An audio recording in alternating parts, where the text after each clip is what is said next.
ఆంధ్రప్రదేశ్ రాజకీయాల్లో తిరుమల లడ్డు హెరిటేజ్ వివాదాలు సృష్టించిన వేడి ఇంకా తగ్గనే లేదు. అప్పుడే మరో బిగ్ ఎక్స్‌ప్లోజివ్ స్టోరీ ఢిల్లీ పీఠాన్ని కదిలిస్తోంది. ఆడి తప్పినా ఆశ తప్పకూడదు అంటారు పెద్దలు. కానీ ఇక్కడ ఆశతో పాటు బాధ్యత కూడా తప్పారనే విమర్శలు వెల్లువెత్తుతున్నాయి. మహారాష్ట్ర కీలక నేత అజిత్ పవార్ విమాన ప్రమాద ఘటన ఇప్పుడు కేంద్ర పౌర విమానయాన శాఖ మంత్రి కింజారపు రామ్మోహన్ నాయుడు మెడకు చుట్టుకుంది. దీని వెనక కుట్రకోణముందా లేక మంత్రి వైఫల్యమా? టీడీపీ ఎందుకు మౌనంగా ఉంది?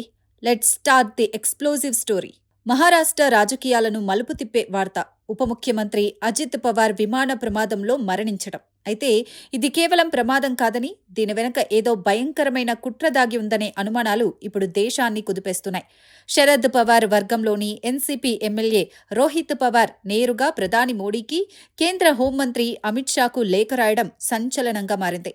ప్రమాదం జరిగిన తీరుపై నిష్పక్షపాతంగా దర్యాప్తు జరగాలని, కేంద్ర ఏజెన్సీలు జోక్యం చేసుకోవాలని ఆయన డిమాండ్ చేస్తున్నారు. అడవికి నిప్పంటితే ఆగుతుంది కానీ అనుమానానికి నిప్పంటితే ఆరదు అన్నట్లుగా ఇప్పుడు ఈ అనుమానాలు విమానయాన శాఖ మంత్రి వైపు వేలెత్తి చూపిస్తున్నాయి. ఈ విమాన ప్రమాదానికి పూర్తి బాధ్యత వహిస్తూ కేంద్ర మంత్రి రామ్మోహన్ వెంటనే తన పదవికి రాజీనామా చేయాలని రోహిత్ పవార్ డిమాండ్ చేస్తున్నారు. ప్రయాణికుల రక్షణ, విమానాల సాంకేతిక భద్రతా విషయంలో పౌర విమానయాన శాఖ ఘోరంగా విఫలమైందని ఆయన ఆరోపిస్తున్నారు. ఒక కీలక నేత ప్రయాణించే విమానానికి కనీస భద్రత లేకపోవటం, సాంకేతిక లోపాలు ముందే పసిగట్టకపోవటం మంత్రి వైఫల్యం కాదా అని విపక్షాలు ప్రశ్నిస్తున్నాయి. ఈ వివాదం ఇప్పుడు రామ్మోహన్ రాజకీయ భవిష్యత్తును ప్రశ్నార్థకం చేస్తోంది. రామ్మోహన్ మంత్రిగా బాధ్యతలు చేపట్టినప్పటి నుంచి విమానయాన రంగంలో ఎదురు దెబ్బలు తగులుతూనే ఉన్నాయి.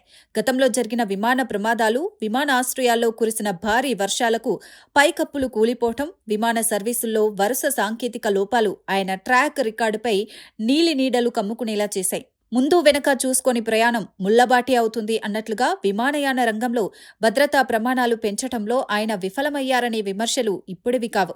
కానీ అజిత్ పవార్ వంటి కీలక నేత మరణం ఇప్పుడు పాత గాయాలను మళ్లీ రేపుతోంది. ఇక్కడ ఆశ్చర్యకరమైన విషయమేమిటంటే, సొంత పార్టీ మంత్రి ఇంతటి ఇరకాటంలో పడినా టీడీపీ నుంచి పెద్దగా స్పందన లేదు. సీఎం చంద్రబాబు గాని, ఇతర కీలక నేతలు గాని రామ్మోహన్ నాయుడును వెనకేసుకొస్తూ గట్టిగా మాట్లాడడం లేదు. ఎందుకు? బహుశా హెరిటేజ్ వివాదం వల్ల ఇప్పటికే రక్షణలో ఉన్న టీడీపీ ఇప్పుడు కేంద్ర మంత్రుల వైఫల్యాలను నెత్తిన వేసుకోవడానికి సిద్ధంగా లేదని రాజకీయ విశ్లేషకులు భావిస్తున్నారు. ఇంట్లో ఈగల మోత, బయట పల్లకీల మోత అన్నట్లుగా రాష్ట్రంలో ఇప్పటికే సమస్యలతో సతమతమవుతున్న బాబుకు ఇప్పుడు ఢిల్లీలో జరుగుతున్న ఈ రచ్చ అదనపు భారంగా మారింది. మరోవైపు అజిత్ పవార్ మృతి మహారాష్ట్ర ఎన్నికల వేళ రాజకీయ సమీకరణాలను తలకిందులు చేయబోతోంది. ఈ ఘటనను అడ్డం పెట్టుకుని విపక్షాలు కేంద్ర ప్రభుత్వంపై, ముఖ్యంగా ఏపీకి చెందిన రామ్మోహన్పై దాడిని ఉధృతం చేశాయి. ఢిల్లీ లెవెల్లో జరుగుతున్న ఈ గొడవ రామ్మోహన్ మంత్రి పదవికి గండం తెస్తుందా, లేక టీడీపీ ఈ వివాదం నుంచి తన మంత్రిని ఎలాగోలా కాపాడుకుంటుందా అనేది వేచి చూడాలి. దేవుడి సాక్షిగా జరిగే రాజకీయాలు ఎలా ఉంటాయో తిరుమల వివాదంలో చూస్తాం. ఇప్పుడు గాలిలో జరిగిన ప్రమాదం నేల మీద ఎలాంటి రాజకీయ తుఫానును సృష్టిస్తుందో చూడబోతున్నాం. అజిత్ పవార్ మృతి వెనక కుట్ర ఉందా లేదా అన్నది విచారణలో తేలాలి. కానీ రాజకీయంగా మాత్రం రామ్మోహన్ నాయుడు ఇప్పుడు అగ్ని పరీక్షను ఎదుర్కొంటున్నారు. తప్పు చేసేవాడు శిక్షకు భయపడక తప్పదు అని విపక్షాలంటుంటే, ఇది కేవలం రాజకీయ కుట్ర అని టీడీపీ వర్గాలు కొట్టిపారేస్తున్నాయి. ఈ స్పెషల్ స్టోరీపై మీ అభిప్రాయాన్ని కామెంట్ చేయండి. మరిన్ని ఎక్స్ప్లోజివ్ వార్తల కోసం ప్రజానాడి ఛానల్ను వెంటనే సబ్స్క్రైబ్ చేసుకోండి. Thank you.